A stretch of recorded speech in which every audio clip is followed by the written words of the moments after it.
In the years of World War II, the Junkers Ju-52 was the primary transport aircraft of the Luftwaffe. Nicknamed Tante U or Aunt U, it was a rugged, dependable aircraft, but by the time the war erupted in Europe, it was already outdated. As the demands of modern warfare increased, faster mobility, greater payloads, and improved survivability, Germany needed a successor. That successor came in the form of one of the most innovative transport aircraft of the era, the Arado AR-232 Millipede, which was developed as early as 1940. The Arado AR-232 was a technological marvel in transport aviation. Designed to meet the Luftwaffe's growing logistical needs, it featured several revolutionary characteristics. A tricycle landing gear, one of the first for a German military aircraft, made loading and unloading cargo significantly easier compared to the tail-dragged configuration of the Ju-52. Its most eye-catching feature was a series of small auxiliary wheels mounted under the fuselage, allowing it to taxi across rough, unprepared terrain that would have grounded other aircraft. A rear loading ramp. At a time when cargo planes were often loaded from the side, the AR-232 introduced a hydraulically operated rear ramp, the precursor to modern military cargo planes like the C-130 Hercules, and a large internal volume. It could carry over 4,000 kilograms of cargo or up to 30 fully equipped troops, outperforming the Ju-52 in both capacity and efficiency. Love diving deeper into military history? This video is supported by my YouTube members who get exclusive videos weekly, not available anywhere else for their kind support. You can join their ranks easily. Just hit the join button now to get the exclusive videos and much more. Thank you for supporting me. I couldn't be doing it without your help. If you want to know more about Germany's Panzer tactics, check out my ebook in the description.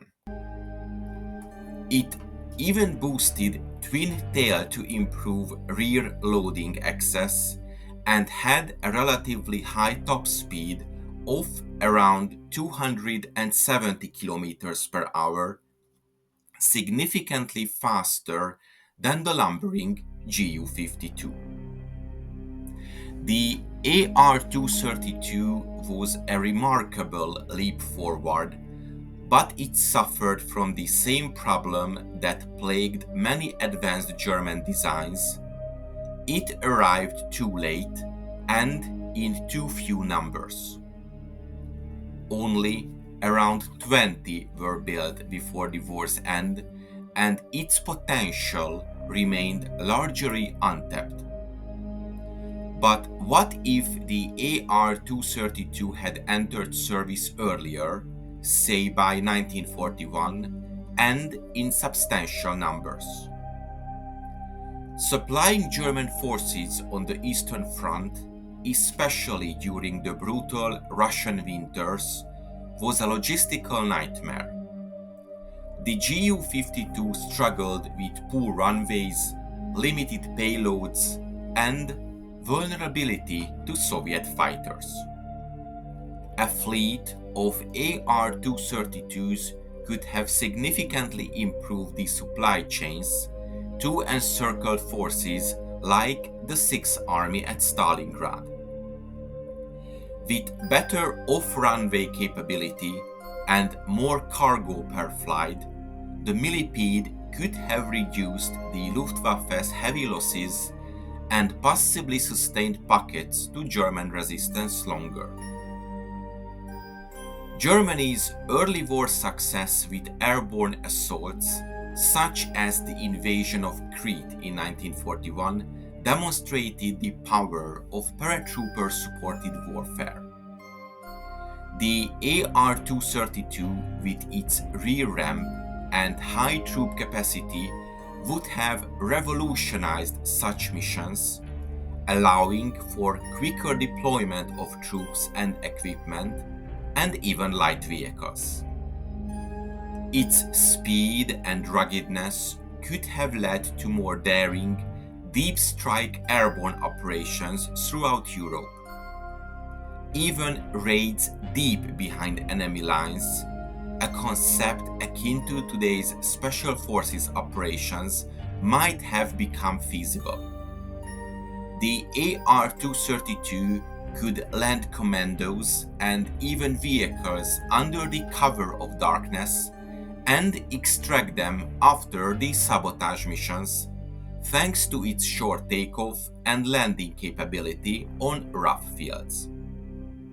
In short, the Arado 232 could have elevated German airborne warfare from bold but limited assaults to full-spectrum air mobility, potentially allowing the German army to launch more frequent and more complex air-land operations across a wider battlefield.